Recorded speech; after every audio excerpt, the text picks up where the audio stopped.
তার দোসররা এখনো ষড়যন্ত্র করে যাচ্ছে। এই জন্য আপনাদের সাবধান থাকতে হবে।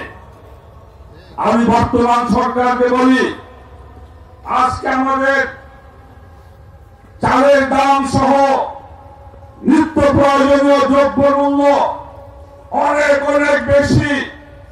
এর মধ্যে আবার 100 পণ্যের অধিক ভ্যাট আরোপ করা হয়েছে। সরকারকে বলবো, সংস্কার করবেন, করা দরকার আছে। যদি মানুষের পেটে ভাত না থাকে, সংস্কার দিয়ে কি হবে? আমি আজকের এই সমাবেশ থেকে বর্তমান সরকারকে আহ্বান করব, চালের দাম সহ নিত্য পণ্যের দাম কমাতে হবে এবং যে 100 পণ্যের মধ্যে নতুন করে ভ্যাট আরোপ করা হয়েছে, এই ভ্যাটকে প্রত্যাহার করতে হবে।